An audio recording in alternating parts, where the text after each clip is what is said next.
സഹോദരന്മാരെ, സഹോദരികളെ, അന്നൂർ തഫ്സീർ ക്ലാസ്സുകളിലെ 14-ാം മൊഡ്യൂളിൽ അവസാനത്തെ എപ്പിസോഡിലാണ് നമ്മൾ സൂറത്തുൽ ബഖറയിലെ 173-ാം വചനത്തിന്റെ അവസാന ഭാഗം പഠിക്കുന്നത്. ഫലാ ഇസ്മ അലൈഹി ഇന്നല്ലാഹ ഗഫൂറുർ റഹീം എന്ന ഭാഗമാണ് ഇന്ന് നമുക്ക് പഠിക്കുവാനുള്ളത്. ഫലാ ഇസ്മ അലൈഹി, അവന്റെ പേരിൽ യാതൊരു കുറ്റവുമില്ല, അവന് യാതൊരു ശിക്ഷയുമില്ല എന്നതാണ് ഇത് തേടുന്നത്. ഇതൊരു ജവാബാണ്, ഉത്തരമാണ്. ആർക്കുള്ള ഉത്തരം? ഫമനി തുറ ഗൈറ ബാഗിൻ വലാ ആദിൻ എന്ന ഷർത്തിന്, വല്ലവനും ബഗയും ഉദുവാനും ഇല്ലാത്ത നിലയിൽ നിഷിദ്ധത്തിന് നിർബന്ധിതമാവുകയായാൽ, അതാണ് ഷർത്ത്. ഫലാ ഇസ്മ അലൈഹി, അവന് യാതൊരു ഇസ്മും ഇല്ല എന്നുള്ളതാണ്. ഷർത്തിന്റെ ജവാബായത് കാരണത്താൽ ലാ ഇസ്മ അലൈഹി എന്നതിന്റെ മുമ്പിൽ ഫ വന്നു. ജവാബിന്റെ ഫ എന്ന് വ്യാകരണ പ്രകാരം അതിന് പറയപ്പെടും. ലാ ഇസ്മ അലൈഹി എന്നിടത്ത് ഇസ്മി എന്താണ്? ഇവിടെ കുറ്റം, തെറ്റ്, അല്ലെങ്കിൽ കുറ്റവും തെറ്റും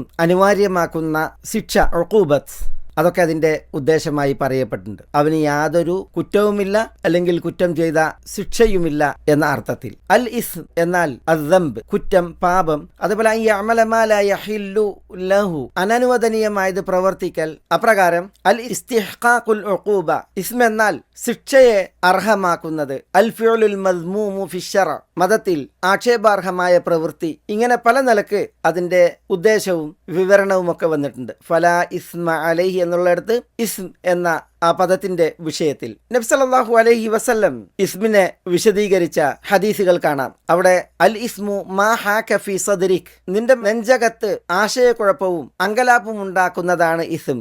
വകരിഹ്ത യത്തലി അലൈഹി നാസ്, ജനങ്ങൾ അറിയുന്നത്, നോക്കുന്നത്, നീ വെറുക്കുന്നതുമായ കാര്യമാണ് ഇസ്ം എന്നാണ് നബി സല്ലല്ലാഹു അലൈഹി വസല്ലം പറഞ്ഞത്. നവാസ് ഇബ്നു സമആൻ റളിയല്ലാഹു അൻഹുവിൽ നിന്നുള്ള ഹദീസിൽ ബിർറും ഇസ്മും വിശദീകരിച്ചു കൊടുക്കുകയാണ് അദ്ദേഹത്തിന് നബി സല്ലല്ലാഹു അലൈഹി വസല്ലം. അൽ ബിർറു ഹുസ്നുൽ ഖുലുഖ്, ബിർ എന്നാൽ അത് സൽ സ്വഭാവമാണെന്ന് പറഞ്ഞ് പിന്നെ ഇസ്മിനെ വിശദീകരിച്ചു. അതാണ് നമ്മൾ കേട്ടത്. അബൂ സാലബ അൽ ഖുശനി ഒരിക്കൽ റസൂലുള്ളാഹി സ്വല്ലല്ലാഹു അലൈഹി വസല്ലം തങ്ങളോട് അഖ്ബിർനി ബിമാ യഹില്ലു ലി വയഹ്റുമു അലൈ, എനിക്ക് അനുവദനീയമായതും അനനുവദനീയമായതും എന്നോട് പറഞ്ഞാലും എന്ന് റസൂലുള്ളാഹി സ്വല്ലല്ലാഹു അലൈഹി വസല്ലം തങ്ങളോട് ആവശ്യപ്പെട്ടപ്പോൾ നബി സല്ലല്ലാഹു അലൈഹി വസല്ലം ഇതേപോലെ അൽ ബിർറു മാ സകനത ഇലൈഹി നഫ്സ് വത്മഅന്ന ഇലൈഹിൽ ഖൽബ്, പുണ്യം, ബിർറ്, അത് മനസ്സ് സമാധാനമടഞ്ഞതെന്തോ അതെല്ലാം, ഹൃദയം ശാന്തി കണ്ടെത്തിയതെല്ലാം പുണ്യമാണെന്ന് പറഞ്ഞു. വൽ ഇസ്ം, ഇസ്ം എന്നാൽ മാലം തസ്കുൻ ഇലൈഹി നഫ്സ്, മനസ്സ് സമാധാനമടയാത്തതെല്ലാം, വലം യത്മഇന്ന ഇലൈഹിൽ ഖൽബ്, ഹൃദയം ശാന്തി അടയാത്തതെല്ലാം എന്നാണ് നബി സല്ലല്ലാഹു അലൈഹി വസല്ലം പറയുകയുണ്ടായത്. ഇതേപോലെ വാബിസ ഇബ്നു മഅബദ് നബി സല്ലല്ലാഹു അലൈഹി വസല്ലം തങ്ങളുടെ അടുക്കൽ ചെന്നപ്പോൾ നബി സല്ലല്ലാഹു അലൈഹി വസല്ലം അദ്ദേഹത്തോട് പറഞ്ഞു കൊടുക്കുന്നുണ്ട്, അൽ ഇസ്മു മാ ഹാക ഫിൻ നഫ്സ് വതറദ്ദദ ഫിസ് സദ്ർ, മനസ്സിൽ അങ്കലാപ്പും ഹൃദയത്തിൽ ആശയക്കുഴപ്പവും തീർക്കുന്നതൊക്കെയും ഇസ്മാണെന്ന് പറയുന്നുണ്ട്. അപ്പോൾ നബി സല്ലല്ലാഹു അലൈഹി വസല്ലം തങ്ങൾ നൽകിയ ഈ പ്രയോഗങ്ങൾ ഇതറിയിക്കുന്നത് ഇസ്മെന്നാൽ കുറ്റമാണ്, പാപമാണ്, നീചവൃത്തിയാണ്. കാരണം തെറ്റ് ചെയ്യുമ്പോഴാണല്ലോ മനുഷ്യന്മാർക്ക് അത് മറ്റുള്ളവർ കാണുമോ അറിയുമോ എന്ന വിഭ്രാന്തിയെല്ലാം ഉണ്ടാവുക, താൻ തെറ്റ് ചെയ്തു പോയല്ലോ എന്ന പ്രയാസവും വിഷമവും ഉണ്ടാവുക.